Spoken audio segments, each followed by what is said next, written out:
Hello guys, मैं start करने जा रही हूँ इजिप्शियन मेडिसिन।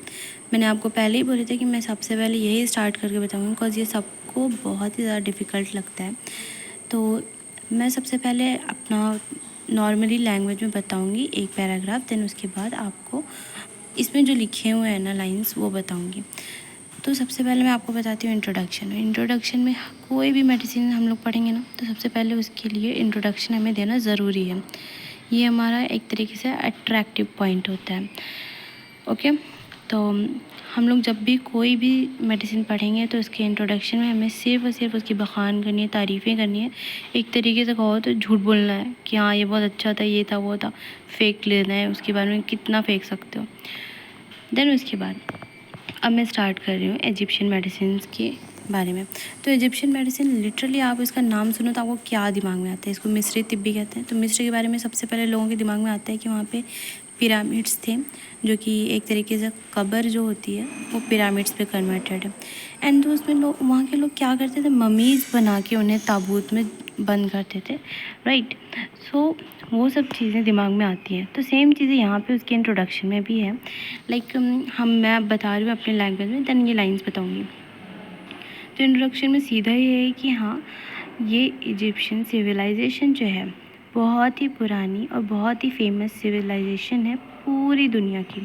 ओके, बिकॉज़ यहाँ की जो सिविलाइजेशन है ना, उसमें मेडिसिन्स के रिलेटेड ना बहुत सारी चीज़ें पाई जाती हैं, जो इसकी मेडिसिन्स की इम्पोर्टेंस लेवल्स और इंटेलिजेंस को प्रूव करती है।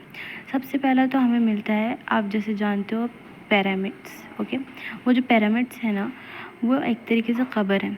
तो वो अभी कितने साल पुरानी कब्रें हैं, राइट। तो 100 साल से भी ज़्यादा पुरानी कब्रें हैं। और क्ले टैबलेट्स क्या होती हैं कि जैसे मंदिर की दीवारों वगैरह पे और फिर कहीं पे भी जो हिस्टोरिकल प्लेसेस में बिल्डिंग्स हैं, वहाँ पे कैसे दीवारों पे लिखे रहते हैं ना, तो वैसे ही यहाँ के भी क्ले टैबलेट्स थे जिन पे कुछ तो लिखा हुआ था। ओके, तो क्ले टैबलेट्स मिले थे खुदाई के टाइम पे, excavation time, at the time of excavation. और फिर उसके बाद मिले ममीज़ तो आप लोग जानते हो कि ममीज़ बॉडी कैसी होती हैं। एंड देन एक एक्स्ट्रा पॉइंट है कि इन लोगों में पपायरस पाया गया। पपायरस क्या होता है, एक बहुत ही लंबा पेपर होता है, उस पर इंफॉर्मेटिव चीज़ें होती हैं, जो कि तुम्हारे डिज़ीज़ में कौन सी डिज़ीज़ है, कौन सी मेडिसिन है, कैसे उसे ट्रीट किया गया, क्या क्या उनकी वो नॉलेज थी, वो सब उसमें लिखा हुआ है। ठीक है, तो ये 3 पॉइंट हैं कि वहाँ की मेडिसिन्स के रिगार्डिंग जो सोर्सेज मिले थे वो किस किस चीज़ों पे रिलेटेड हैं। तो सबसे पहले तो वो हैं 100 साल पुराने टॉम्ब्स जो हैं, एक तरीके से समझो आप कब्र, पिरामिड्स जो हैं वो मिली थी। तो वो इनका एक सोर्स बना मेडिसिन्स का कि हाँ इजिप्शियन मेडिसिन्स में ये सब चीज़ें हैं।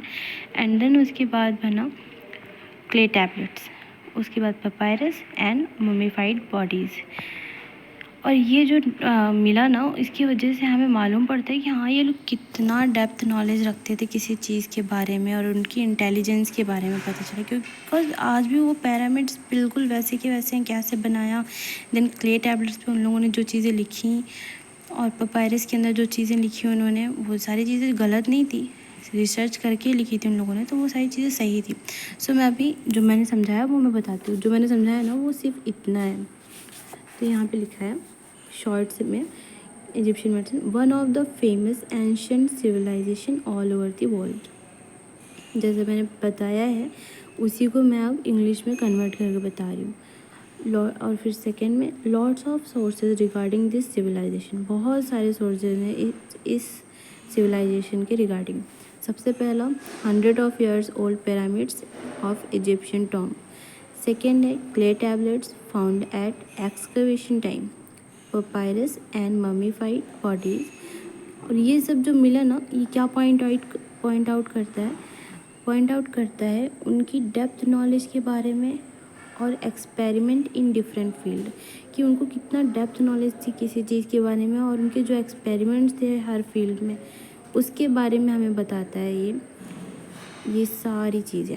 ओके, तो ये आपका हो गया इंट्रोडक्शन। आपको इंट्रोडक्शन में इतना लिखना है, ठीक है।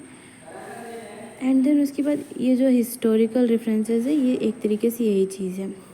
historical references which provide lots of information to Egyptian civilization and medicine known as Egyptian medicine। कुछ खास नहीं है इसमें, लिखो तो भी ठीक है, नहीं लिखोगे तो भी ठीक है। जो मेन है वो ये है, बेसिक थ्योरीज इन इजिप्शियन मेडिसिन। तो बेसिक थ्योरीज मैं पहले अपनी लैंग्वेज में बता देती हूँ आपको, फिर आपको ये इसके बारे में बताऊँगी। बेसिक थ्योरीज में क्या था कि इन लोग की हेल्थ एंड डिजीज़ के बारे में क्या राय थी कि ये लोग सोचते थे कि हम जो दुनिया में जितने भी जानदार लोग हैं ना, वो इमॉर्टल हैं, वो मरेंगे नहीं कभी, ठीक है। उनके दिमाग में ऐसा था, और ये था कि वो मरेंगे नहीं कभी जब तक उनका कोई एक्सीडेंट ना हो जाए या तो उनको कोई बीमारी ना हो जाए। अगर उनका एक्सीडेंट या बीमारी होगी तब भी वो मरेंगे, वरना वो ज़िंदा रहेंगे ज़िंदगी भर। और फिर वो बीमारी की वजह समझते थे कि बीमारी की वजह है कोई बुरी आत्माएं और जादू वगैरह, काला जादू वगैरह, ये सब वो समझते थे कि एविल घोस्ट, एविल स्पिरिट और डेविल पावर, ये सब चीज़ें बीमारी के पीछे की वजह समझते थे। और जब ये सब चीज़ें समझते थे तो उसका इलाज कैसे समझते थे, जादू टोना और अलग अलग देवी देवताओं को पूजना, ये सब उसका ट्रीटमेंट समझते थे। तो डिज़ीज़ का क्या समझते थे कि डिज़ीज़ होती है बुरी आत्माओं की वजह से और एविल पावर की वजह से, जादू वगैरह की वजह से। तो उसके इन लोग ट्रीटमेंट कैसे करते थे, देवी देवताओं की पूजा करते थे, मैजिक और एग्जॉर्सिज्म, जादू टोना करते थे। ओके, देन उसके बाद जो इजिप्शियन डॉक्टर्स थे वो भी इसी पागलपंती में शामिल हुए। हाँ, उन लोगों ने भी कुछ नहीं किए, वो लोग भी यही पागल लोगों के साथ शामिल होकर सीधे बोले कि हाँ, हमारे बॉडी को हम 36 पार्ट में डिवाइड करेंगे और हर एक बॉडी पार्ट का अलग अलग देवी देवता होगा। जो बॉडी पार्ट बीमार हुआ उसके लिए उसी के अकॉर्डिंग जो उस पर्टिकुलर पार्ट के लिए डॉक्टर हो, मतलब गॉड होगा ना, तो उसको उसकी पूजा करो, वो पर्टिकुलर बीमारी तुम्हारी ठीक हो जाएगी। वो लोग ऐसा मानते थे। तो इन लोगों ने, इजिप्शियन डॉक्टर ने बॉडी को हमारे 36 पार्ट में डिवाइड किया एंड उससे बोला कि हम जो ट्रीटमेंट करेंगे वो ऐसे करेंगे कि उस पर्टिकुलर गॉड को हम पूजा करेंगे तो हम ठीक हो जाएंगे। बस इतना सा है इसमें। तो मैं आपको अब मैंने जो लिखा है वो मैं बताती हूँ। Regarding health and disease in ancient Egyptian civilisation medicines, क्या लिखा है, disease health and disease in ancient Egyptian civilisation medicine, उसके रिगार्डिंग क्या चीज़ें वो मैं आगे बताने जा रही हूँ। 6000 BC में क्या था कि जादू टोना को ही पूरी दुनिया में फैला हुआ था और इस कंट्री में भी फैला हुआ था। तो सेकेंड लाइन वही है कि in 6000 BC magic and exorcism prevailed and wide spread across the country. Means इस लाइन का मतलब है कि पूरी की पूरी जो कंट्री थी ना इजिप्शियन मेडिसिन के रिलेटेड, वो पूरी की पूरी जादू टोने पे डिपेंड थी। और इनकी जो थ्योरीज थी वो completely false and fabricated theories थी। मीन्स कि गलत थ्योरीज थी एक तरीके से, ये कह सकते हो। फिर जितने भी इजिप्शियन थे ना, वो बिलीव करते थे कि हम लाइफ जो है ना इमॉर्टल है। No any living things can die until disease and accident cause death. Okay, तो मैंने जो बताया था कि हाँ, जब तक एक्सीडेंट वगैरह ना हो जाए तब तक ये लोग मरेंगे नहीं। तो जितने भी इजिप्शियन थे वो सोचते थे there are evil spirits and ghost spirits behind all disease. जितने भी बीमारियां हो रही हैं उनके पीछे डेविल पावर, एविल स्पिरिट, ये सब चीज़ें हैं। तो इसलिए क्या हुआ, और ये भी बोलते थे कि if there is chance to save people from evil ghost spirit then there is no death.